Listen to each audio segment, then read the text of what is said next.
to Jonathan. Jonathan Weston is based in Atlanta with me, so I've enjoyed meeting and working with Jonathan over the last year or so. But Jonathan was born and raised in South Carolina. Oh, I'm hearing some feedback on my end. I don't know if the other panelists can mute themselves. Maybe that will help. But Jonathan was born in South Carolina, and he's always had a connection to the outdoors. Much of his childhood he spent in the woods and on the water. He was observing wildlife and really seeking to understand how did nature work. It wasn't until later in life that Jonathan became an avid hunter and sportsman. And so I want to welcome today, as I flip over to his photos so you can see his outdoor adventures, welcome Jonathan to kind of walk through his gear and show us how to use it. So go ahead, Jonathan, if you wanted to go ahead, you can take over here. Cool. Can everybody hear and see me? I can see you and I can hear you. Yes. Well, if you can see me, I've failed completely. I'm just joking. So what this is a ghillie suit. And yes, I wear this in the woods sometimes. So it's hot. It is really hot. But the point of it is to show that we, as you're on a hunting adventure, the intent is to be as invisible as possible. And invisibility to us as humans is visible, i.e. sight. We're sight heavy, right, in our world. But in the woods and animals, with the animals, they hear and they smell fantastically. So every hunt is different. So every pack out's going to be different. But two, there's some common threads that you have to always kind of adhere to. And so we'll get started. I'll start with the outside. I'll start with what my equipment is. We're not going to talk about guns today. We're not going to talk actually about an actual hunt. We're really going to focus on what's in the bag and some of the equipment that will be used to successfully, and successfully means go out and come back in alive, successfully go about on a hunting adventure. There are 5 key components that go into every decision and every makeup, and that is your cutting tools, your combustion equipment, your containers, your coverage, and lastly, cordage. We want to have as much cording as you can. You never know when you'll need a bunch of cord. So that's why you'll have there. So those are the 5 C's. Those are 5 C's. Cool. Today, the build out, it would be either for archery build out, I'll be using a crossbow like this. This is a crossbow. I like it. It's a Barrett. It's one of the better ones. There's lots of other good ones out there, but this one is mine, and I love it. And this is I would be using, depending on the terrain and my objectives of the day, I'd be using my actual bow, which is probably my more favorite tool for that. And with the bow, I would use a ghillie suit so that I would reduce the visibility to what I was after that day. I'll set those aside. Next, you gotta know which, depending on which terrain you're going into, kind of makes, and what you're trying to go after, kind of dictates what you're going to be using. I have 3 bags that I in general use. For larger hunts, we'll go into that one, we'll unpack that one in a second, but for easy to go, we know where we're going, this is a day pack. I filled this one up with some of the same stuff we'll be using today, but this is just snacks, as Patty was talking about, are super important. You're going on a hike, and you of course have weaponry. But that's what this one's for. The next one's going to be a turkey bag, and a turkey bag is really known for it's got a wire frame in the back. A lot of times you're sitting up against a tree or something to that effect, and so you'll want some back support, and you'll want a cushion support too. So that's what this pack is. So that's for a turkey hunt. Okay, we talked about cutting tools. I like to use, depending on the environment, depending on what I know is out there, I'll either use I'll always probably bring this with me. This was a Damascus hunting blade that I usually carry with me. I sometimes, if I know that there's hogs or pigs or wild boar out there and wherever I'm going. If I know that, I usually will pack this too, just to give me an additional reach if ever I need to. And if I say need to, meaning I'm being attacked by an animal because I'm in their space and they are now protecting their area. So that would be what I'd use to kind of fend that off. Before we get into the actual hunt, I want to talk about one of the things that I always bring with me, and that is another thing I always bring with me, and that is a walking stick. You'll notice this is a strong stick, and it's got a little point here at the tip. When you're thinking about what you want to pack in your bags, balance out the weight against its utility. When I was a younger man, when I went on hikes and things like that, I did not take a walking stick. And I can still go without it today, but it does make the day a little better, especially on hilly environments where there's a lot of wild terrain, or you want to be able to clear some brush out before you step there, or if you know there's rattlesnakes, you want to be able to kind of probe about before you put your body in jeopardy. So that's why I encourage a walking stick. It's completely optional, but I encourage it. You'll see a lot of things today when I actually build out pull out my pack here. This is a big setup for, let's just call this a winter setup. This is a rather large sleeping bag. I may not take one quite that big unless it's cold and I know I'm going to be there. But this is in that coverage category, right? So let's just pull that off. Put that aside. So similar to Patty, you got to always think about the pack you're using. A guarantee and lifetime guarantees go really a long way here. I haven't had any problems where I've needed to return any of my bags, but they all have lifetime warranties on them, and I hope to never need it because you don't want something to fail when you're miles and miles away from civilization. Okay, let's go from the outside. I like to take a lot of vision, right? So as we talked about, vision is important when you're in the field. You want to decrease the ability for animals to see you, i.e. invisibility, but you want to increase your ability to see. You, as a human, are the weakest thing in the woods. You're smart, but you're also weak. Your skin is susceptible to mosquito bites and all kinds of things like that. You're not familiar with the terrain, and your body isn't able to move as easily across those types of environments. So you are the weakest thing, so you have to protect yourself and try to see as much as possible. So I like to glass a lot, and so what I mean by that is I like to see a lot of things.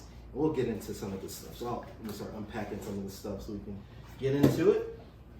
So one of the things I really like to do when I'm out there is to get up to in some location where I can see a lot of things. And I'm gonna use my tripod and my scope. And this is a spotting scope for if I'm a long distance, I'm hunting for things that are a long way away. I use a spotting scope. It's an awesome investment to make when you're ready to kind of move into really hunting, and I'm really enjoying it. One of the newer additions to my bag is kind of techie. Some people will disagree with me, but I'm kind of a geek, so don't care.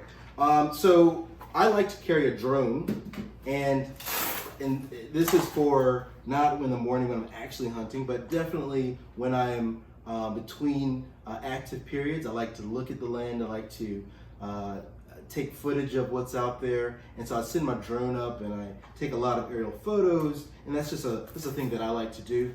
You'd have to balance that out with what's important to you. Sometimes it is important to you to get that footage. I love it. Some people may not find that as important, but certainly if you had to dump something, you could dump the drone. Okay, on my chest, I would wear something like this, or I do wear something like this. I don't want this bag to fall over, so I'm going to set it aside here for a second. Okay, all right. So, like I said, vision is important. I would usually wrap this, and this would be in front of me when I had my backpack on my back. I would carry this right here, and this contains my binoculars. So outside of me using the spotting scope, when I get a little closer, I'm definitely going to use this. And then when I want to get really close, I'm trying to figure out what the distance is to make sure that I'm closing the gap between me and whatever I'm after. I'm going to use this because this gives me a lot of a lot more flexibility. So those are key things that you need for a hunting trip. You want some the ability to kind of see more. It's important. I'll just throw this out there. This is what we call a shooting stick, balancing stick. If I'm using this bad boy, I may prop that there if I'm stationed somewhere, just as so I can use it to kind of stabilize myself. Also, optional depending on your skill level and your decision. Okay, let's see what's else in here.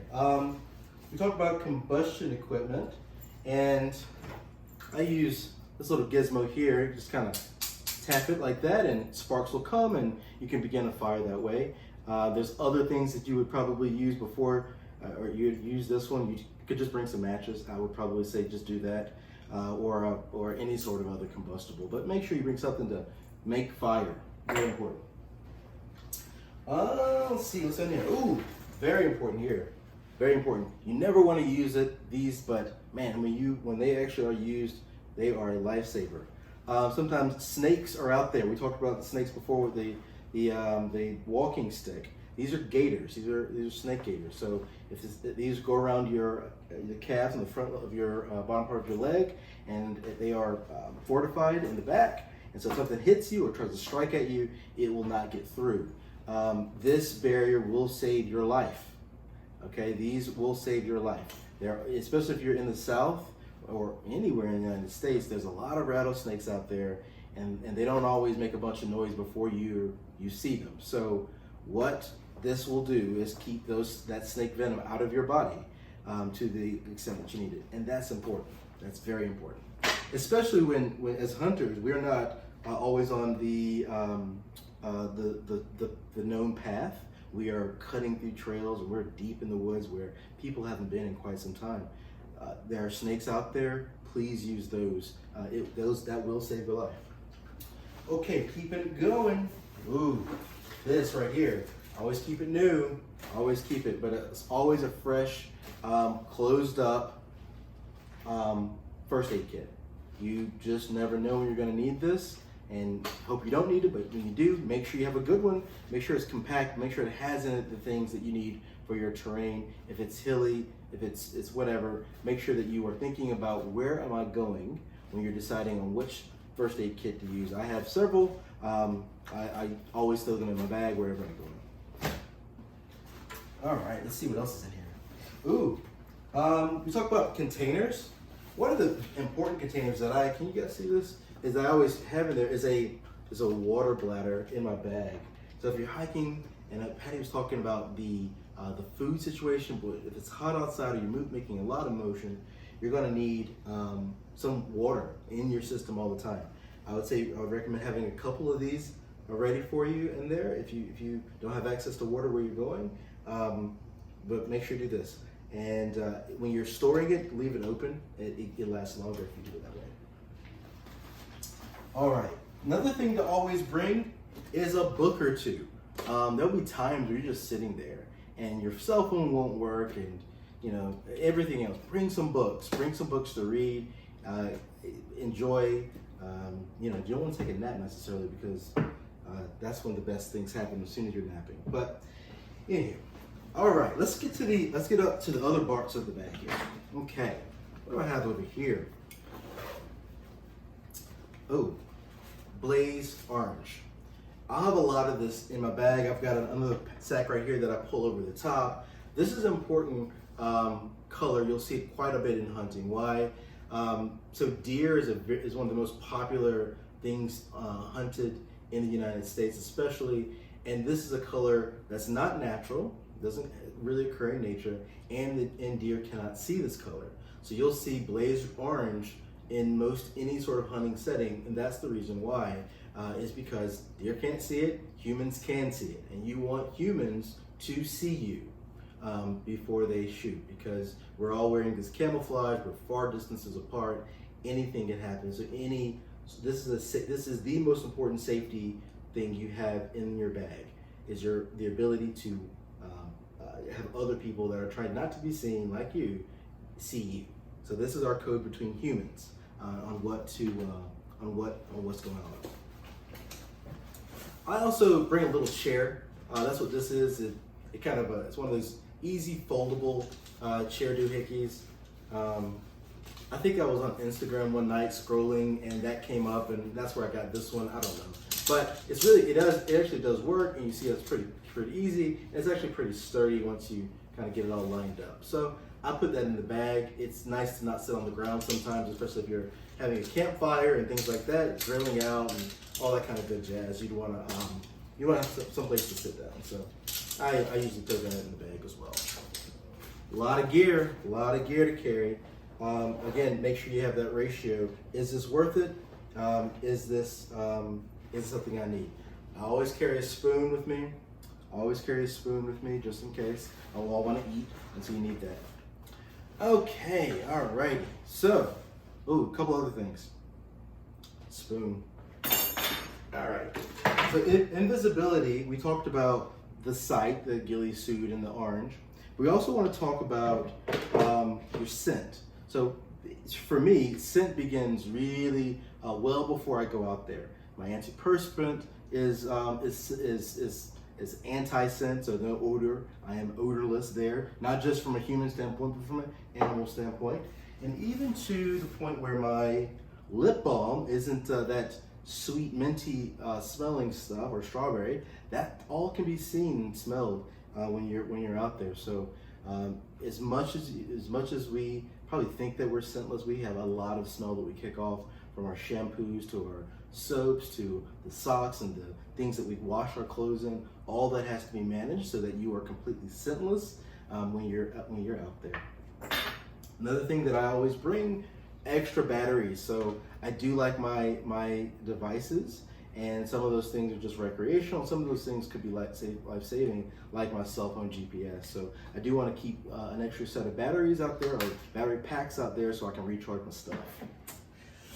Let's see what else I got here. All right, so let's Jonathan, I don't know if you want to wrap up the show in a little bit so we can get to the questions. Yeah. I want to make sure we have time to give you some time to talk. Yeah, I have a couple more things. Now I'm done.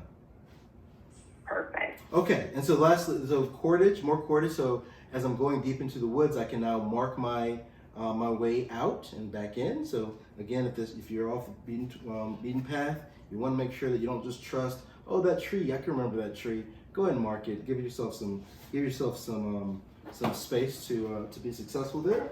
And on the other side, of course, lastly, we'll talk about gloves. I carry 2 pair of gloves. One is just for skin protection, things like that, and the other is if I'm harvesting an animal or things like that, I need to make sure I protect myself from whatever's in there.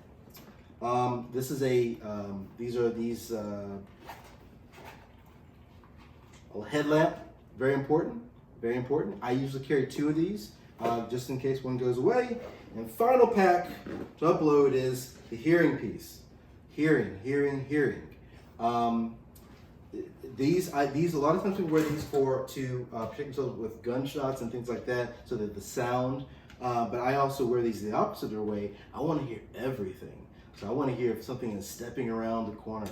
I want to hear everything. So I wear these all the time when I'm in the woods because I like to have more information. And Patty, that's it for me. And I hope you have a safe day in the woods, please.